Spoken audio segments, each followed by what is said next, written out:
Hi, I'm Eileen, and this is another movement education video, and this is part 3 of a series that I started a while back on neck pain and walking. And so if you haven't watched the first two, parts 1 and parts 2, then please go ahead and do that if you do experience neck pain when you're walking, because I explained a lot of things about body parts that you might never think would have anything to do with your neck. Now, I've also done other neck pain when sitting. So there's a lot of different things that I explain. I'm going to try not to repeat the same things in these videos. So I'm going to kind of cover a similar topic that's been covered before for different reasons, but I'm going to cover it in a different way.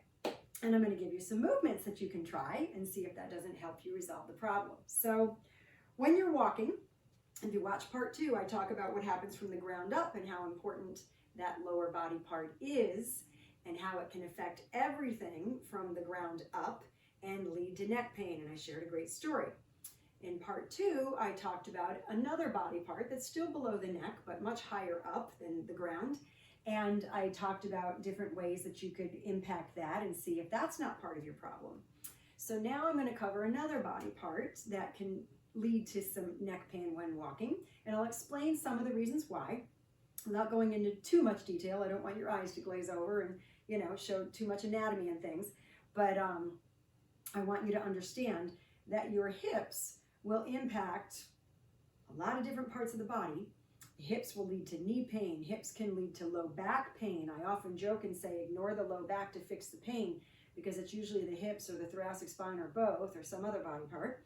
But I'd want to stick to walking and neck pain for this part. So if you watched the one on neck pain when sitting, I talked about if your head is forward and how that can lead to things. So if you're walking with your head like this, well, yeah, that could definitely lead to some issues, right? Now, if that head is forward, there's a lot of reasons that it's forward, or a lot of potential reasons that it's forward.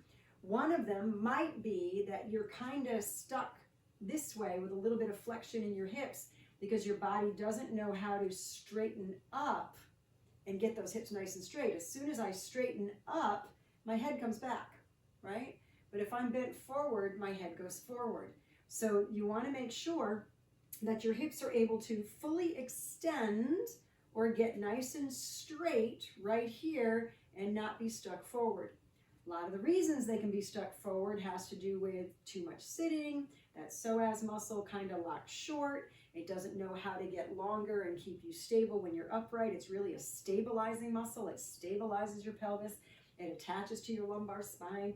I did a video on back pain when you stand up from sitting. A lot of times that psoas has to do with it. As we get older, those hips, those muscles in that area will weaken to the point where you kind of have to stay like this, because if you stand up, you're going to fall back because it can't keep you stable when you're up nice and straight, okay? So that's one issue, and I teach movements in those other videos. So today I'm going to focus on something different. So that is going to get your head back, right? Now there's also a curve in the low back, and if that low back, it doesn't curve in comfortably, healthy, right? We're not talking about this, wicked curve where you could put a tray on your backside. I'm talking about just a nice healthy curve in. Some people kind of have a flattened, rounded out low back, and that'll make your head go forward. And that'll also happen if you're sitting in a chair too long and that low back flattens, head goes forward. Those are other topics I've talked about. So what I want to do today is talk about if your neck is bothering you when you walk, and it's not the first part we talked about. In part 1, it's not the second part we talked about. In part 2, it could be the hips. And there's a lot of different reasons. As I just explained, some could be the front of the hip, but it can also be your power source has weakened. Your power source is your backside, your back hip, your butt, okay? You really want that area to be very powerful, very strong, because that's what you use to get up out of a chair. That's what you use to go upstairs. That's what you use to get out of a car.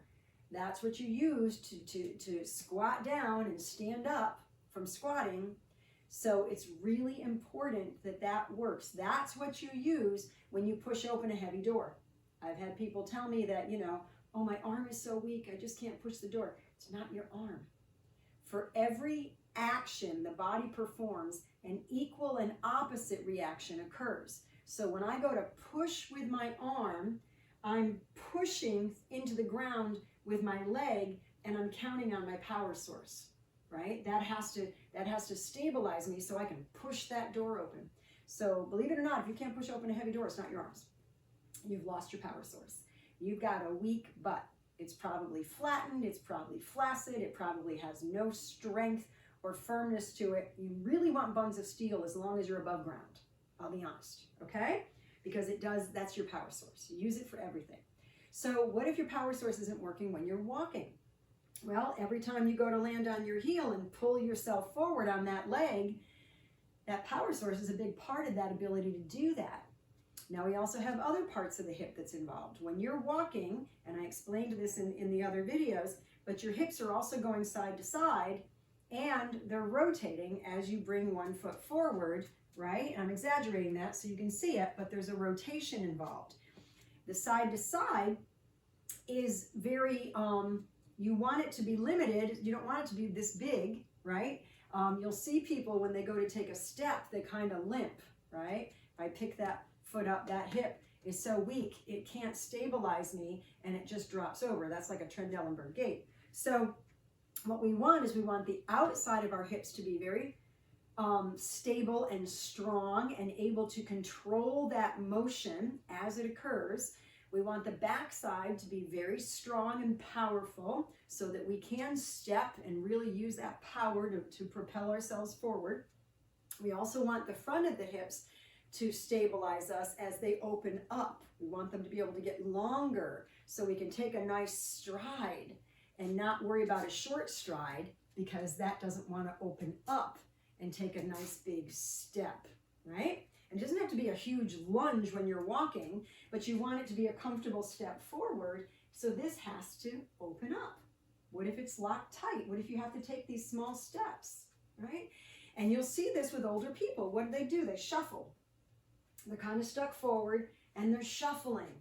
And they're kind of going side to side to move forward, because if they rotate or if they open up and they extend, they're going to fall. They've lost that ability. Now you can always regain it. Doesn't matter how old you are. I had one man, he was 86 years old when he came to me, and he was complaining because his wife brought him to therapy, but he had lost the ability to get out of a chair without help. And, you know, he looks up at me and goes, "Don't you think I should be able to rest at my age?" And I said, "Well, if you want your wife to dust you off once a day."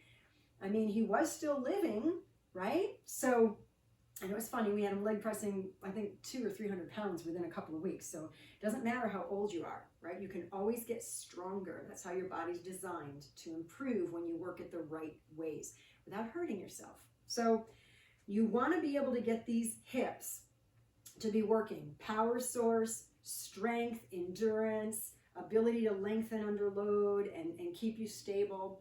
It's important that all four sides of your hip, inner hip, outer hip, back hip, front hip, are working correctly. So I'm going to give you a couple of movements that you can do just to kind of start training your hips. And if you want to learn more, there's a free membership on the Move Without Pain private club, which teaches a lot of great movements in the free level. And then, of course, the paid level has phenomenal amounts of content, but you can start off for free and check it out, okay? So what you want to do is, I'm going to show you a step matrix where you step forward, you step sideways, and you rotate. And that's going to work outer, inner, front, back, hip. Now, obviously, you want to do a lot more than that, but this is a great introduction to retraining your body the right way. And if you notice a difference in your neck pain when you walk after addressing the hip issue this way, then you've at least figured out, it's my hips, it's not my neck, and you won't be chasing your tail, trying to fix something up here that's not broke, and you'll be fixing what is not working right, the actual culprit, and not beating up the victim, okay? So, a step matrix, a very simple step matrix. A matrix is where you're doing 3 planes of motion, and so I'm just going to step forward and back.